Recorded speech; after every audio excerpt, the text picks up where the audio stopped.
अब next topic है कि अगर मेरे पास दो लाइंस गिवन है तो उनके बीच का हम एंगल कैसे फाइंड आउट करेंगे। इसे स्टार्ट करते हैं। मान लेते हैं मेरे पास ये फर्स्ट लाइन है L1 और दूसरी लाइन है L2।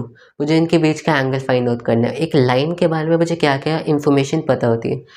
अगर मान लेते हैं ये मेरे पास एक लाइन है, तो इसके बारे में अब तक मुझे इतना पता है कि इस पर पॉइंट गिवन मुझे पता है। मान लेते हैं P पॉइंट है जिसका पोजीशन वेक्टर A है, और इससे मुझे एक पैरेलल वेक्टर पता है B वेक्टर। मुझे इससे पास होने वाला एक पॉइंट पता है और एक पैरेलल वेक्टर पता है। अब इसके बेस पे हम दो लाइंस के बीच का एंगल कैसे फाइंड आउट करेंगे वो देखते हैं। अब मैं क्या कह सकता हूँ कि इन दोनों लाइंस L1 और L2 के बीच में अगर थीटा एंगल है तो इनसे जो पैरेलल लाइंस है, मान लेते हैं ये मेरे पास L1 है तो इससे पैरेलल वेक्टर जो है B1 हो गया, L2 है इससे पैरेलल वेक्टर B2 हो गया। तो अगर इन दोनों लाइंस के बीच में एंगल थीटा है तो इनके पैरेलल वेक्टर्स के बीच में भी एंगल थीटा होगा, कह सकते हैं। तो मतलब कि अगर मुझे L1 और L2 के बीच में एंगल बताना है तो ये सेम हो गया कि अगर मैं B वेक्टर और A वेक्टर B1 वेक्टर और B2 के वेक्टर के बीच में एंगल फाइंड आउट करना है तो इन दोनों लाइंस के बीच में एंगल फाइंड आउट करने की जगह मैं इन दोनों वेक्टर्स के बीच में एंगल फाइंड आउट करूँगा, जो ईजी है, जो आपने वेक्टर्स में भी पढ़ा होगा कि cos theta is equals to B1 dot B2 divide by B1 का मॉड और B2 का मॉड, वेक्टर्स लगा दो। सो इस तरह से हम किन्हीं भी दो लाइंस के बीच का एंगल फाइंड आउट कर सकते हैं। अगर हम दूसरा फॉर्मूला लगाए तो हम ऐसे भी कह सकते हैं कि sine theta is equals to this और ये। तो ये मेरे पास हो गया जो क्रॉस प्रोडक्ट वाला मेथड और डॉट प्रोडक्ट वाला मेथड। तो ये था कि हम किन्हीं भी दो लाइंस के बीच में एंगल फाइंड आउट कैसे करेंगे। L1 L2 के बीच में एंगल फाइंड आउट करने तो जो इनके बीच में एंगल होगा वो सेम एंगल उनके पैरेलल वेक्टर्स के बीच में भी होगा। तो इनके बीच के एंगल निकालने की जगह मैं इनके पैरेलल वेक्टर्स B1 और B2 के बीच में एंगल निकालूंगा, जो इस तरह से हम निकाल सकते हैं। आपने वेक्टर्स वाले चैप्टर में भी पढ़ा होगा। नेक्स्ट चलते हैं। नेक्स्ट है कि क्या कंडीशन है कि दो लाइंस जो परपेंडिकुलर हो या फिर पैरेलल हो। अभी हमने देखा कि अगर मान लेते हैं एक लाइन L1 है दूसरी लाइन L2 है। L1 की इक्वेशन अगर मैं ऐसे लिखता हूँ कि R is equals to A1 lambda B1, R is equals to A2 lambda B2। So मान लेते हैं मेरे पास दो लाइंस है और उनकी इस तरह से वेक्टर फॉर्म में इक्वेशन है। अब क्या कंडीशन है कि दोनों जो लाइंस है वो परपेंडिकुलर हो या फिर पैरेलल हो। अब मैं क्या कहूँगा कि L1 L2 जो मैंने पहले का कहता है असर्शन यूज़ किया था यहाँ पर, सेम मैं यहाँ पर कहूँगा कि L1 L2 के बीच में मुझे एंगल की बात करनी है तो इसके जगह मैं इनके पैरेलल वेक्टर्स की बात करूँगा कि B1 और B2 के बीच में क्या एंगल है। ठीक है, तो जब मैं बात करूँ कि L1 L2 को परपेंडिकुलर होना है तो इसके जगह क्या मैं कह सकता हूँ कि सेम चीज़ होगी कि B1 और B2 वेक्टर को परपेंडिकुलर होना है। और दो वेक्टर्स परपेंडिकुलर तभी होते हैं जब B1 डॉट B2 0 के बराबर हो। ये कंडीशन होती है कि दो वेक्टर्स परपेंडिकुलर हो जाए। या फिर अगर हम क्रॉस प्रोडक्ट में कह रहे हैं सो B1 क्रॉस B2 इसका mod should be equals to B1 vector into B2 vector. ये मेरे पास हो गया क्रॉस प्रोडक्ट में जो हम कहते हैं। ठीक है, तो मतलब कि दो लाइंस परपेंडिकुलर तभी होगी जब उनके जो पैरेलल वेक्टर्स हैं उनका डॉट प्रोडक्ट 0 हो जाए या फिर उनके क्रॉस प्रोडक्ट का मॉड जो है उन दोनों के मॉड के बराबर हो जाए। अब नेक्स्ट बात करते हैं पैरेलल। दो लाइंस के पैरेलल होने की बात हमें करनी है। तो अब ये दोनों लाइंस सेम चीज़ बोलेंगे कि L1 और L2 पैरेलल तभी होगी जब इनके पैरेलल वेक्टर्स पैरेलल होंगे। मतलब कि L1 L2 के पैरेलल होने तो उनके पैरेलल वेक्टर्स को पैरेलल होना होगा। और पैरेलल होने का मीनिंग क्या होता है कि इन दोनों वेक्टर्स के बीच का एंगल 0 है। अगर ये चीज़ हम देखें कि दो वेक्टर्स के बीच का एंगल 0 है, अब दोनों बीच का एंगल 0 है और ये मतलब कि दोनों जो वेक्टर्स है वो पैरेलल है। अब दो वेक्टर्स पैरेलल तभी होते हैं जब एक वेक्टर जो है दूसरे वेक्टर का लैम्डा टाइम्स हो, जहाँ पर लैम्डा कोई कांस्टेंट है।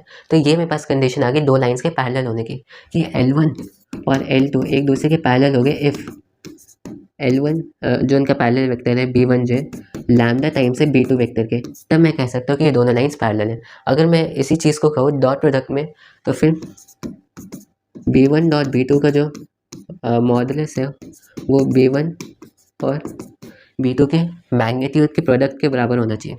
सो इस तरह से मैं कह सकता हूँ कि अगर मैं इनके डॉट प्रोडक्ट की बात करूँ, सेम चीज़ अगर मुझे क्रॉस प्रोडक्ट में कहनी है तो दो लाइन्स अगर पैरेलल है तो उनका क्रॉस प्रोडक्ट जो है उसका मॉड वो 0 के बराबर होना चाहिए। सो इस तरह से हम देखते हैं कि दो लाइन्स, क्या कंडीशन है कि दो लाइन्स जो परपेंडिकुलर होगी या फिर पैरेलल होगी। दो लाइन्स परपेंडिकुलर तब होगी जब उनके जो पैरेलल वेक्टर से उनका डॉट प्रोडक्ट 0 या फिर उनके क्रॉस प्रोडक्ट के मॉड उनके इंडिविजुअल मॉडल जो मैग्नीट्यूड है उनके प्रोडक्ट के बराबर हो। सेम अगर मुझे पैरेलल होने की बात करनी है कि दो लाइन्स पैरेलल कब होगी, तो दो लाइन्स पैरेलल तभी होगी जब उनके पैरेलल वेक्टर्स पैरेलल होंगे, मतलब कि एक वेक्टर जो दूसरे वेक्टर के लैम्डा टाइम्स हो। तो b1 is lambda times of b2, अगर ये हो जाए तब सही है। या फिर उनके जो क्या कहते हैं डॉट प्रोडक्ट है उसका mod should be equals to उनके मैग्नीट्यूड का प्रोडक्ट या फिर उनके क्रॉस प्रोडक्ट का जो मॉड है वो 0 के बराबर होना चाहिए। तो ये कंडीशन थी परपेंडिकुलरिज्म के लिए और पैरेललिज्म के लिए।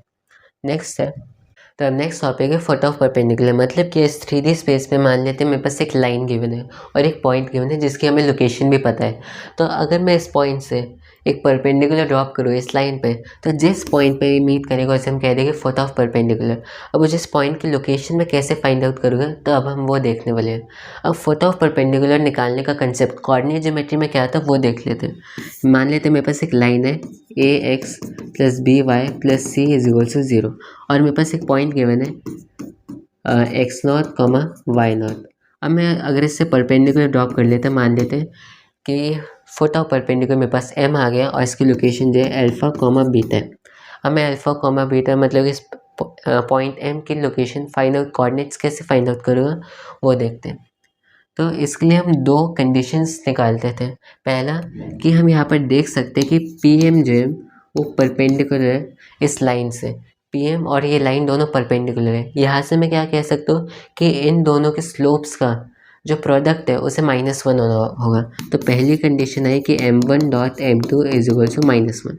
अब दूसरी कंडीशन कहाँ से आएगी? दूसरी ये है कि मैं देख सकता हूँ ये जो मेरे पास पॉइंट है अल्फ़ा कॉमा बीटा ये इस लाइन पे लाई करता है। तो a alpha plus b beta plus c इसे 0 के बराबर होना पड़ेगा। तो मेरे पास दो वेरिएबल से अल्फ़ा कॉमा बीटा और दो इक्वेशंस आ गई। तो मैं दोनों को सॉल्व करूँगा, मेरे पास दो वेरिएबल्स है दो इक्वेशंस है, तो मैं इनको सॉल्व कर सकता हूँ, मेरे पास अल्फ़ा और बीटा आ जाएगा। सो ये कंसेप्ट था फुट ऑफ परपेंडिकुलर निकालने का, किस में? कोऑर्डिनेट ज्योमेट्री में। अब हम सेम चीज़ जो है यहाँ पर 3D ज्योमेट्री में यूज़ करेंगे। यहाँ पर भी हम कुछ कंडीशंस निकालेंगे और देख लेंगे कि फुट ऑफ परपेंडिकुलर की लोकेशंस क्या है। अब ये पहले जो कंडीशन है वो कहाँ से आएगी? मैं देख सकता हूँ कि जो पॉइंट है m ये इस लाइन पे लाई करता है। अगर ये इस लाइन पे लाई करता है तो अल्फ़ा बीटा और गामा को किसी फॉर्म में होना पड़ेगा। किस फॉर्म में होना पड़ेगा कि अगर ये इस लाइन पे लाई करता है तो इसे A lambda plus x1 A lambda plus x1 B lambda plus y1 और सी लैम्डा प्लस z1 की फॉर्म में होना पड़ेगा। क्योंकि इस लाइन पे लाई करते हैं, हमने यहाँ पर पुट किया, हमारे पास ये फॉर्म आ गई। तो अल्फ़ा बीटा और गामा को इन फॉर्म में होना पड़ेगा, जहाँ पर हमें ये सारी चीज़ें पता है और ये सारी चीज़ें पता है, बस लैम्डा नहीं पता। अगर मैं लैम्डा की वैल्यू फाइंड आउट कर लूँ तो मेरे पास तीनों की वैल्यू आ जाएगी। तीनों जो मेरे पास अल्फ़ा बीटा गामा है उनकी वैल्यू आ जाएगी। मतलब कि हमें लैम्डा की वैल्यू फाइंड आउट करनी है, मतलब कि एक कंडीशन अगर मेरे पास और मिल जाए तो ये सॉल्व हो जाएगा। अब नेक्स्ट कंडीशन क्या होगी? यहाँ पर भी मैं देख सकता हूँ कि पी एम जो है वो परपेंडिकुलर है एल के, मतलब कि ये लाइन और ये पी एम दोनों एक दूसरे से परपेंडिकुलर है। अब दोनों परपेंडिकुलर तो मैं कह सकता हूँ कि पी एम वेक्टर का और एल वेक्टर का दोनों का मैं डॉट प्रोडक्ट कर दूँ तो इसे 0 के बराबर होना पड़ेगा। ठीक है। अब एल ये कोई वेक्टर तो है नहीं, ये एक लाइन है।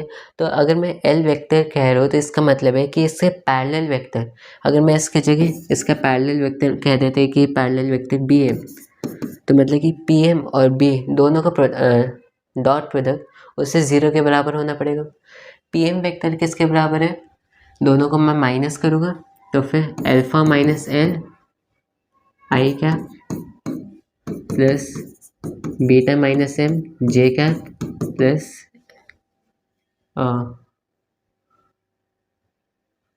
Gamma minus N K cap. तो इस तरह से मैं पी एम वेक्टर लिख सकता हूँ। तो मेरे पास आ गया पी एम वेक्टर। और बी वेक्टर मुझे पता है, बी वेक्टर क्या है, इस लाइन का पैरेलल वेक्टर जो मेरे पास ये होता है ए बी सी। ये मेरे पास आ गया बी वेक्टर। तो मुझे बी वेक्टर पता है, मुझे पी एम वेक्टर पता है, दोनों का डॉट प्रोडक्ट कर लो तो मेरे पास एक और कंडीशन आ जाती है। क्या? दोनों का डॉट प्रोडक्ट किया तो A into alpha minus L plus B into beta minus M plus C into gamma minus L is equal to 0। ये मेरे पास होगी सेकेंड कंडीशन। सेकेंड कंडीशन मेरे पास दो कंडीशंस आ चुकी है। पहला जो मैंने देखा था कि जो पॉइंट एम है इस लाइन पे लाया करना चाहिए, तो ये मेरे पास फर्स्ट कंडीशन आ गई। अब यहाँ पर सारी चीज़ें मुझे नोन है, बस क्या कहते हैं लैम्डा मुझे नहीं पता। तो लैम्डा मुझे फाइंड आउट करने के लिए एक और कंडीशन चाहिए होगी जो मेरे पास ये आ गई। कहाँ से आई? कि पी एम जो है इस लाइन से परपेंडिकुलर होना चाहिए। अब मेरे पास दो कंडीशंस आ गई, तो यहाँ से मेरे पास लैम्डा की वैल्यू फाइंड आउट हो जाएगी, मतलब कि फुट ऑफ परपेंडिकुलर के लोकेशंस फाइंड आउट हम कर सकते हैं। सो बस यही मेथड था, क्या कहते हैं कि हम फुट ऑफ परपेंडिकुलर कैसे निकालेंगे। नेक्स्ट टॉपिक है image of a point with respect to a line. मतलब कि मेरे पास एक पॉइंट गिवन होगा P जिसकी मुझे पोजीशन वेक्टर पता है, मतलब इसकी लोकेशन पता है, और मेरे पास एक लाइन गिवन है जिसके हमें इक्वेशन भी पता है कार्टेशियन फॉर्म में। अब मैं इसका इमेज ऑफ अ पॉइंट कैसे निकालूंगा वो देखते हैं। अब मैं यहाँ पर क्या कह सकता हूँ कि अगर मुझे ये पता चल गया कि मेरे पास पॉइंट P है, मैं इसका फुट ऑफ परपेंडिकुलर m, अभी हमने फुट ऑफ परपेंडिकुलर के कोऑर्डिनेट्स निकाले होते हैं। मान लेते हैं इसके coordinates alpha comma beta comma gamma है, और ये मेरे पास l comma m comma n है। मुझे ये इसके कोऑर्डिनेट्स मुझे पता है, इसके फुट ऑफ परपेंडिकुलर के मुझे कोऑर्डिनेट्स पता है। तो क्या मैं कह सकता हूँ कि मैं इसकी इमेज, मान लेते हैं इसकी इमेज p डैश है, मैं इसके p डैश के भी कोऑर्डिनेट्स निकाल सकता हूँ। क्यों? क्योंकि p और p डैश दोनों का मिड पॉइंट देखें तो वो m आता है। तो मतलब कि मुझे p के कोऑर्डिनेट्स पता है, मिड पॉइंट के कोऑर्डिनेट्स पता है, तो मैं p डैश फाइंड आउट कर सकता हूँ with the use of mid point formula. तो मतलब कि मुझे ये पता है, ये पता है, मिड पॉइंट फार्मूला यूज़ करेंगे तो ये भी हम फाइंड आउट कर सकते हैं। तो इनडायरेक्टली जब हमने फुट ऑफ अ परपेंडिकुलर देखा था तो उसी टाइम हमने इमेज ऑफ अ पॉइंट भी कवर कर लिया है।